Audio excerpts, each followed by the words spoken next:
Hi everyone. I hope everybody's feeling good for this second day and last day of conference. My name is Emmanuel. I'm the founder and CEO of Sematic. Sematic is a San Francisco-based company that builds open source infrastructure for machine learning orchestration. And today I'm going to tell you how you can make your machine learning teams 80% more effective to ship models faster. How did I learn those things? I was tech lead of ML infrastructure at Cruise, the robotaxi company, from 2018 to 2022. When I joined in 2018, there was barely any infrastructure around machine learning at Cruise. And over the following 4 years, we built all sorts of systems, platforms, and applications to enable all their ML teams to ship models faster, which eventually led to the launch of the commercial service last year. So let me get the clicker. Right.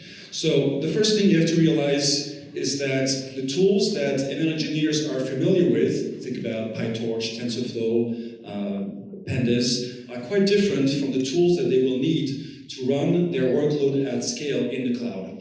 Now here you have a stack of different types of engineers, starting at the bottom here with infrastructure engineers that are typically not writing application code. They're typically setting up infrastructure for others to build on top of. So they're familiar with tools such as Kubernetes, Terraform, all the cloud platforms. On top of that, then you have platform engineers that are building systems and platforms for others to use. So they are more familiar with backend frameworks, with databases, Docker, for example, acceleration libraries such as CUDA, and so on.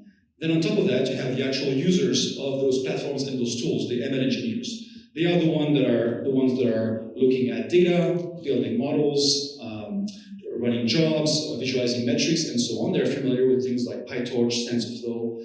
They are sometimes able to build some backend things and talk to databases, for example. And then on top of that, you have data scientists that typically mostly stay in the realm of SQL. They also know how to do Python, use Jupyter notebooks, and so on.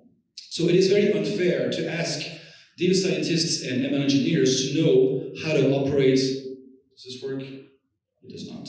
To operate those things here at the bottom. Yet, if they want to run deep learning jobs at scale, they're going to need to run very long-running jobs on cloud infrastructure. So if you want to make your teams effective, you have to abstract away all those things. They should not have to worry about it.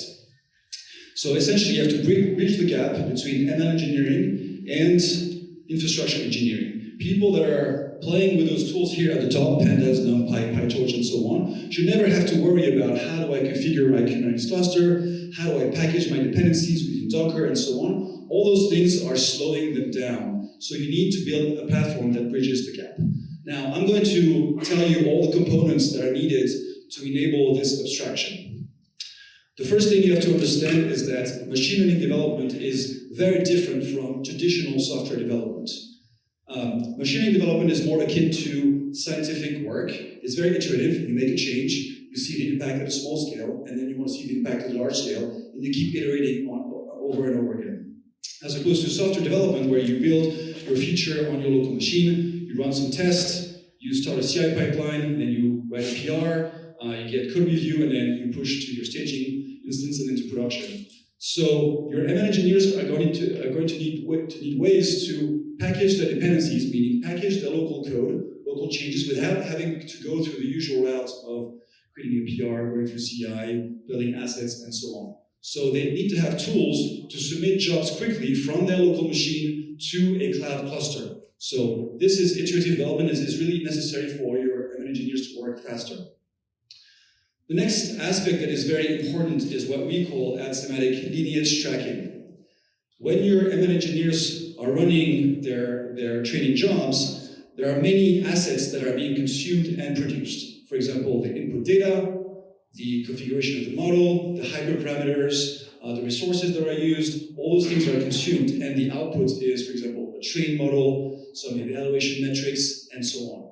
If you do not track all the connections between those assets in a knowledge graph, who knows what ran with what inputs, what configuration, where things were stored. And if things happen in production, let's say you have a model in production and it has issues, maybe the accuracy is down, the predictions are not good anymore, how do you know, how do you debug this? If you don't have this lineage tracking, if you don't have an easy way to say, oh, this model was produced with this job, with this input data, this configuration, then you're lost. You don't have any of this information.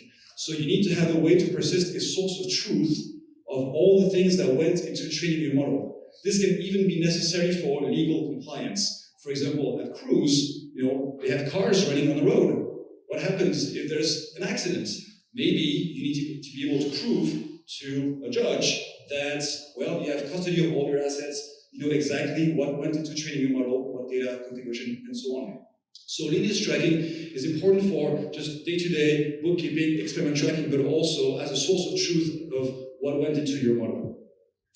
The next aspect that is important are visualizations. As I'm sure you know, many engineers and data scientists start their work in a Jupyter notebook. Jupyter notebooks are very nice tools for exploration. You can have visualizations of all your Python objects, visualizations, models, data frames, and so on. However, when you go out of the notebook and into cloud infrastructure, cloud jobs, you sometimes lose this ability to have an easy way to visualize all your assets. Which is why your ML platform should bring those things out of the box so that your users don't have to store their own visualization in cloud storage, don't have to forage their S3 buckets or GCS buckets to find where those plots are, download them on a local machine, fire up a notebook, visualize the plot, fail to do so. All of those are wasted hours and days. If your platform provides those things out of the box, your users can quickly know what is the next step. What is the next step after this job? What business logic do I need to change? What parameters I need to change, and so on. So visualizations as a first-class citizen is very important for your ML engineers to be able to iterate very quickly. Then observability. Observability is essentially the ability to look into the underlying aspect of your cloud jobs. So, for example, if you submit a deep learning job to PyTorch job, for example, to run on a GPU cluster, if you don't have any observability, you essentially submit the job to a black box. You don't know what happened there, you have no logs. If there's a failure, what caused the failure? I don't know, it just failed. So your platform, your ML platform needs to bring, at the high level, at the surface, right in the UI, needs to bring things like logs, what happened on the cluster, inside the job. Also, failures need to be surfaced at a high level as well. If you don't have those tools, diagnosing failures can take you many days. You need to browse through pages and pages of logs to figure out what went wrong. Is it my code? Was there a network outage? Did I run out of memory on the instance? Without all those things brought up at the high level inside a UI, then your ML team is going to be very slow. Then the final component that is extremely important is orchestration. Now let's say your ML team has been working on a model, they ship the model to production, they're super happy, that's great. That is not the end of the story. Your model is going to drift, it's going to lose its predictive power, it's going to become even a liability at some point. You need to retrain your model on a regular basis with new data.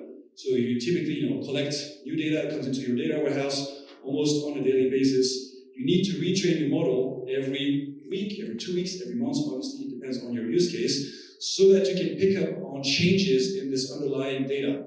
The way to enable easy retraining of your models is to have an end-to-end pipeline, meaning a pipeline that starts from raw data sitting in your data warehouse and is able to sequence all the steps that are necessary to produce a final outcome with a trained model with some evaluation metrics. That means things like data processing, converting your raw data to a featured data set, then feeding this featured data set to your model job, then feeding your trained model into an evaluation job, and so on. Sometimes you even have to sequence things like packaging, if the model is going to be served at the edge. For example, at Cruise, we had to change the architecture of the model to be able to deploy it inside the cars.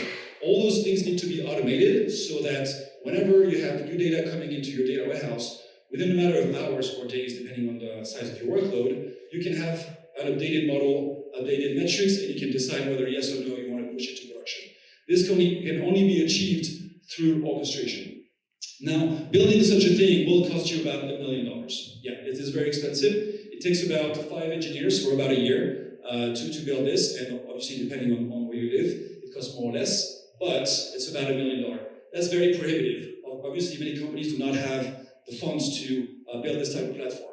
So this is why we built Sematic. Sematic is an open source orchestrator that basically enables all the features that I mentioned. It lets ML engineers very easily at a high level simply use Python to build long end-to-end pipelines that will run on their local machine or in the cloud while providing all the aspects, visualization, observability, and so on. And we have seen the impact of those gains in real life, not only at Cruise before starting Sematic, but this is a case study that we published with one of our customers. They were able to reduce their retraining time by 80%.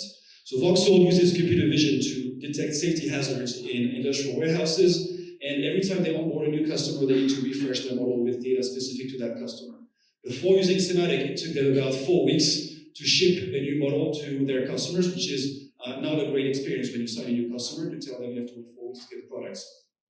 So with Sematic, they were able to simply reduce this time to about 2 to 4 days because everything is automated. Same thing for debugging. Instead of spending days figuring out failures in their pipelines, they only spend a couple hours. So I'm going to leave you with just this quote from one of our users. Diksha is an MLOps engineer at Voxel, and she said that before Sematic, it would take them about 3 weeks to return a model and ship it to their customer, and now it's just a matter of 3 days. Thank you so much for your time. We have a booth, booth 613 on the next floor. Feel free to come check us out and have a chat. Thank you so much.